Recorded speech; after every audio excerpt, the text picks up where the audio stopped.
You sit down to work, and within 30 seconds your mind is already somewhere else. Maybe you blame your phone, sitting there buzzing on the desk beside you. But what if your phone was never really the problem in the first place? Scientists studied thousands of brains, and they found something that surprised everyone involved. The real reason you can't focus has almost nothing to do with your screen time. It's hiding inside a part of your brain that most people never think about. And once you understand it, focusing will finally start to feel easy again. Stick around, because the last lesson in this video changes everything you thought you knew. Picture a college student named Alex, sitting at a desk with a textbook wide open. Alex deletes every app, locks the phone in a drawer, and takes a deep breath. 10 minutes later, Alex is staring at the wall, thinking about lunch, weekend plans, and random memories. The phone is gone, yet the mind still wanders exactly the same way it always did.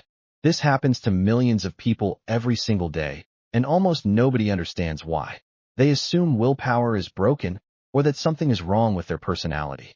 But the truth is far more interesting and far more forgivable than anyone expects. Your brain didn't evolve to focus on one boring task for long stretches of time. It evolved to scan for danger, notice movement, and constantly search for new information. Psychologists call this a novelty bias, and it once kept our ancestors alive in the wild. Today, that same wiring makes a blank document feel like the least interesting thing in the room. Your phone simply feeds an appetite that was already sitting there, waiting to be fed. Remove the phone, and the hunger for novelty doesn't disappear, it just goes looking somewhere else. That's why willpower alone almost never fixes a distracted mind for very long. Here's something most people get completely backwards about focus and self-control. Removing distractions feels productive, but it only solves half of the actual problem. Your brain doesn't just need fewer temptations, it needs a clearer sense of direction. Think about driving through fog without headlights versus driving down a road lit up clearly ahead. A distracted brain isn't broken. It's simply driving through fog with no clear target. Neuroscientists found that vague goals like study now barely activate the brain's planning regions at all.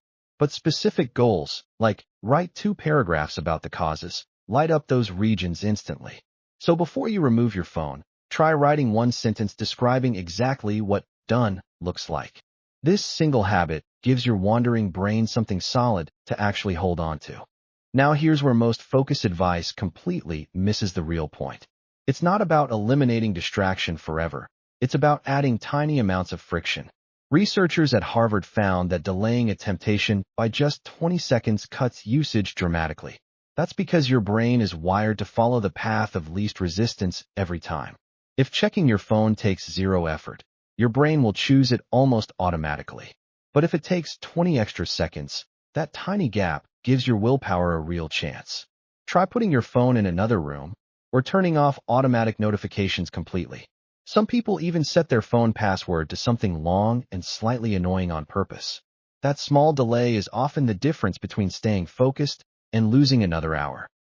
Most people treat focus like a switch that's either fully on or fully off. But here's the strange part that changes how you should plan your entire day. Focus actually behaves more like a battery that slowly drains with every decision you make.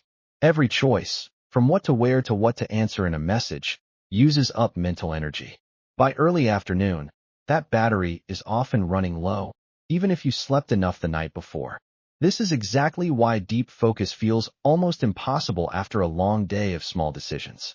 The fix isn't forcing harder, it's protecting your battery earlier, before it gets depleted. Save your hardest, most important task for whenever your personal battery is at its highest. For most people, that peak window happens within the first 2 hours after waking up. Now pay attention, because this next mistake is one almost everyone makes without realizing it. Many people believe they can text, listen, and work at the exact same time. But brain scans reveal that multitasking is actually just rapid switching between 2 separate tasks. Every single switch costs a small amount of time and mental energy that adds up fast. Researchers call this a switching cost, and it can slow your total output by nearly 40%. This means multitasking doesn't just feel harder. It genuinely makes you measurably slower and less accurate. Here's why this matters more than people think, especially for anything requiring deep, careful thinking. Try closing every other tab and app before starting your next important task today. Your brain will finally get the chance to enter deep focus instead of shallow switching. But there's something even more important that most focus videos never even mention. Your environment silently trains your brain to expect either focus or distraction in that exact space.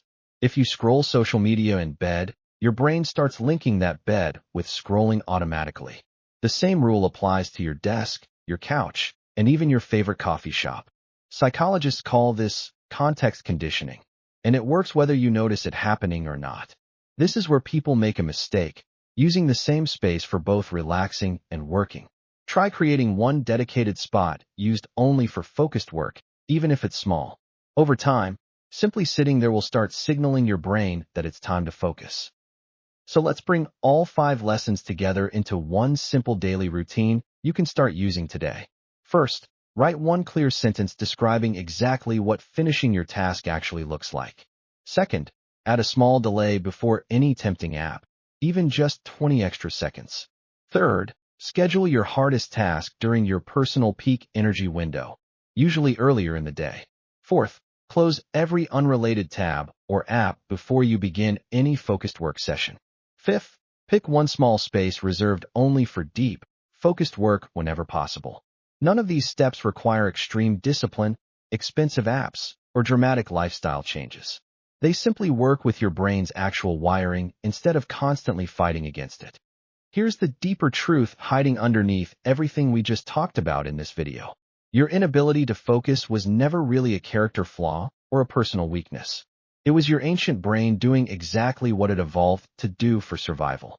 The problem is that modern life demands a completely different kind of attention than survival ever did. Once you understand this, the shame around distraction starts to quietly fade away. You're not lazy, and you're not broken. You're simply using outdated instructions in a new environment. And now, you finally have the actual blueprint to work with your brain instead of against it. Focus isn't about becoming a different person with superhuman willpower overnight. It's about making 5 small shifts that align with how your brain truly works. Pick just one lesson from this video and try it tomorrow morning.